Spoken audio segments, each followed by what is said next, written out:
surname, right? Probably right. Hi there, thank you very much. It's my first time actually at Griff, so thank you very much for inviting me to say a few words, and well done for organising such a fantastic event. When I got sent through the title for this session, my instinct was to send back a revised version, but I thought, wouldn't it be interesting and maybe a tad pretentious to spend the first minute of my intro questioning the term competitive socializing itself? I think the main problem for me about those two words, competitive socializing, that it doesn't really reflect how customers talk about their experiences in the sites. I've heard it called lots of different things. I've heard it called social entertainment. The last session, they talked about immersive theatre, interactive entertainment. I had a very helpful chat, coffee, a break with Marty Parker, who runs Throw Nation in the US, and he said he'd never even heard, in the US, hadn't even heard of the term competitive socializing until they actually got invited to Griff this year. For them, in the US, they call it active entertainment and experiential entertainment. But actually, he, from his perspective, has been very helpful to classify it when they talk to landlords and really explain how people engage with these experiences. So there's something quite helpful about coining it as within industry terms. It helps me, you, other people in the industry talking about it in a particular way. But it also naturally ends up with us questioning its sustainability and asking the question of, is it a fad? Personally, I see these businesses as just a positive iteration of what's come before it. Principally, a fun and memorable night out.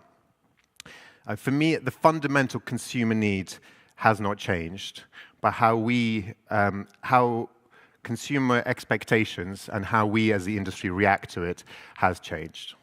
That, for me, is the way I see the industry. So in the UK, if you look at the nightclub industry, about half of nightclubs have closed down in the last decade. And there's obviously the challenges that everyone knows about with casual dining. But the consumer appetite for great experiences is only going one way. People are looking for those experiences that they can brag about on social media. We invest across different brands, whether it be fashion or beauty, sports and fitness. And in all of those sectors, we're seeing people switching from buying more to perhaps buying less and spending more on them, or buying less and spending more time on money and on unique experiences.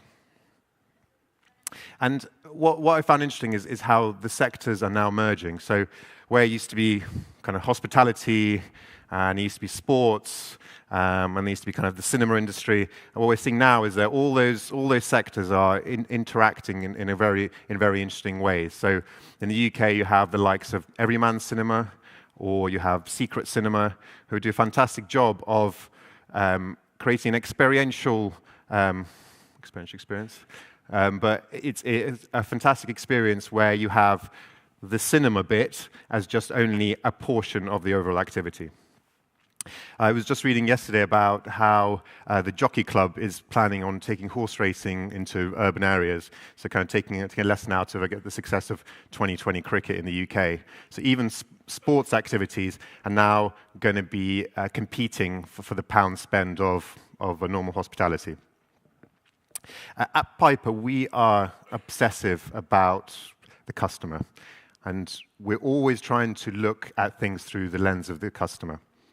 The Piper actually started 30 years ago, and they used to be a brand strategy consultancy, and they got a brief from a brewer to ask them to come tell them what they thought was the pub of the future. This is kind of late 80s, early 90s. And they went in and they told them, and I don't know if you worked with kind of big pub companies, especially in the 90s, they're quite old school. And they said, love the concept, we're not quite ready for this. The concept actually was more than just the pub of the future. It was a female-friendly pub of the future. That was the brief. And so they went away and thought, you know what, they're idiots, we can do this ourselves. So they put together some of their own money from outside investors, and they launched Pitcher and Piano in Fulham. And I know this is an international audience, so many of you probably don't know what Pitcher and Piano is. depending on how old you are as well. You might have different experiences of it. I sometimes mention the pitch and piano, and people go, "Oh, I remember jumping up and down on tables when I was young. I remember, pulling my wife there or throwing up in the toilet." People have very kind of visceral experiences of pitch and piano. It was, in the 90s, the place to spend a night out. It was the social experience. But things obviously move on, and we have moved on as investors, and we're constantly looking for new and innovative concepts to invest in that move on the concept of what it is to have a fun and memorable night out. In pitch and piano back then was, the concept of being female-friendly was, windows you could actually look into. It was, hooks under the bar, so you could actually put your coat on.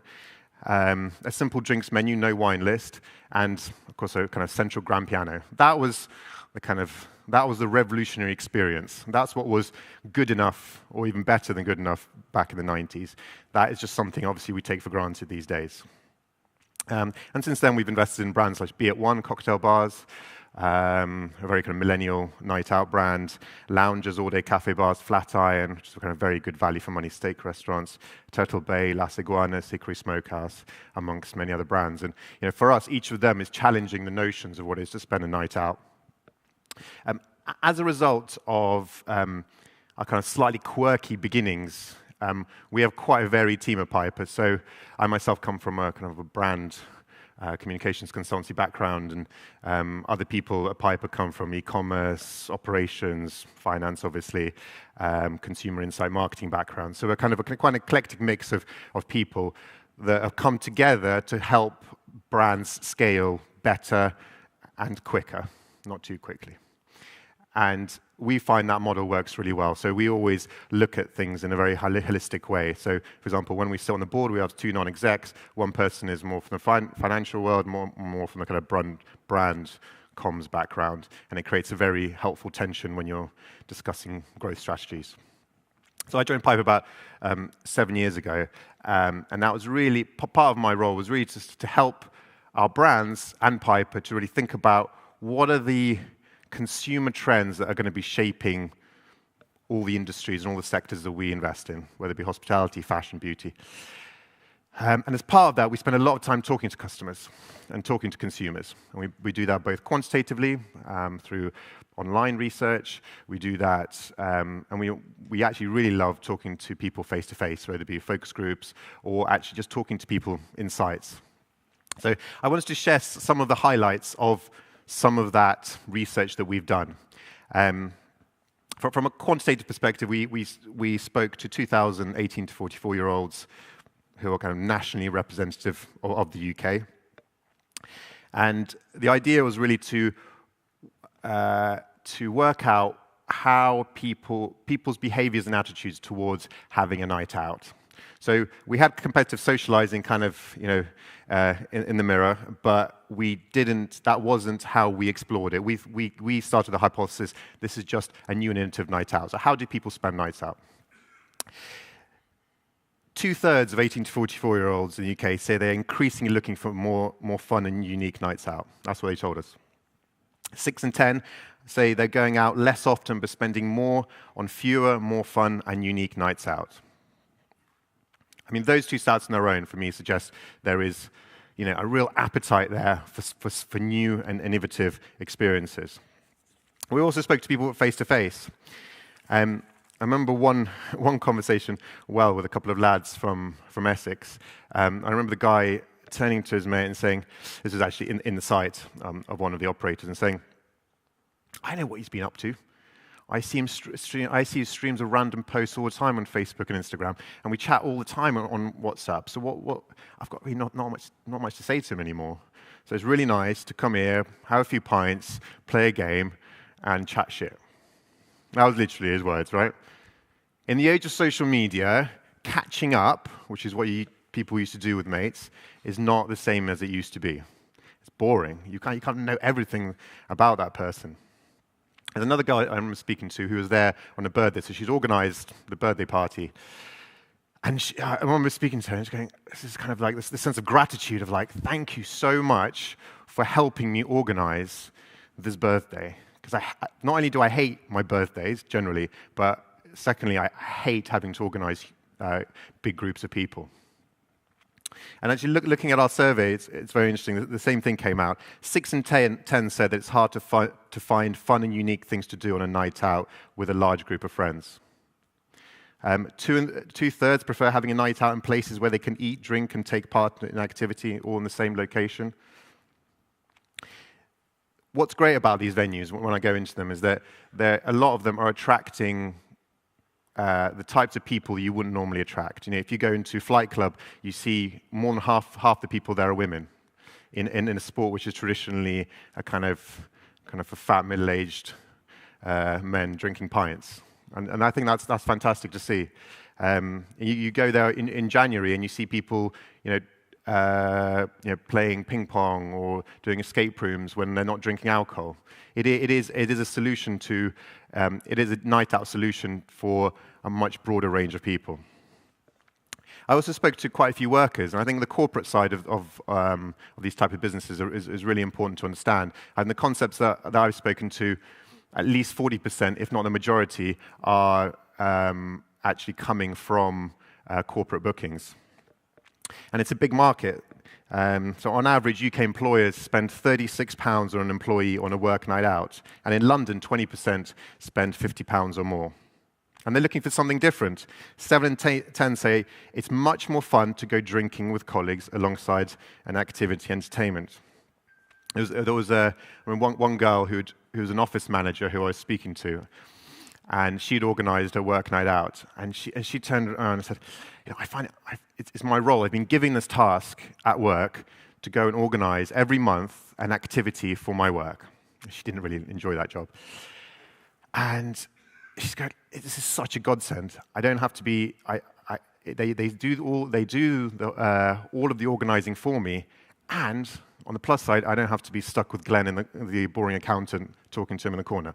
And there's an activity, it's an activity that's accessible for everyone at work. But they're not being catered for. And 2/3 think it's hard to find fun and unique things to go on a night out with a large group of colleagues. And this is even in London, where there are a lot of these concepts. One of the most uncomfortable things I find about talking to people in sites is when you end up having to talk to couples. And it's more awkward when those couples are on a first date. And I remember one couple who was actually on a Tinder first date, and she turned to her date and she said, I think half jokingly, I was dreading meeting you, but it's great we're here, we can just get pissed, have fun, and I don't have to chat to you for 2 hours. I've always been curious about the impact of online dating on the hospitality industry. I haven't quite figured it out, but I think it can only be positive.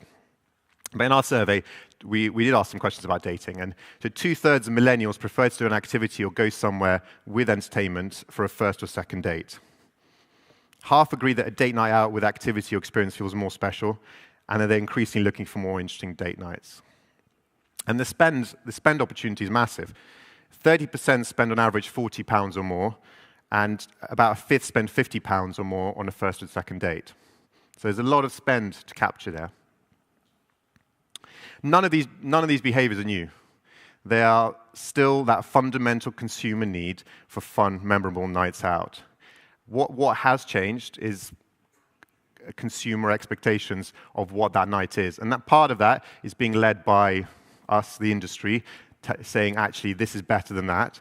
But part of it is, I think, driven by other factors such as social media, where people want to share their experiences, and sharing a photo of a kind of a static cocktail is just not good enough anymore.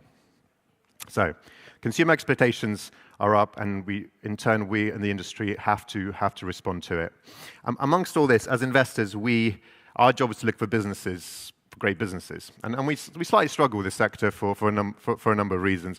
Not because they're great concepts, but I think we sometimes have to cut through and work out, how much loyalty is there to to these kinds of concepts, and what is the perfect model for scaling? Is it actually a portfolio approach rather than just one activity? Is it a space which you can be a little more flexible with, so you can actually change up the activity, as consumer needs change? So you do axe throwing and then you change it, and then you do table tennis, and so you can evolve over time. I'm not quite sure what the best model is, but I think a lot of people are experimenting with more of a portfolio approach. But for us, we look for great brands with loyal customers, a proven team, a business model that inspires loyalty and repeat visit, a strong growth plan, and I think increasingly in the UK and internationally, I think these concepts have a lot of potential internationally, and actually a lot of British brands are having success in the US, which is typically a graveyard for UK brands. And increasingly, I think, having sophisticated technology. So, I think we'll have to wait and see who invests in these businesses, but I think for us, I think if these brands and businesses keep on evolving and keep on innovating, capturing the imaginations of consumers, I think they'll have a lot of suitors who would want to invest in them. Thank you.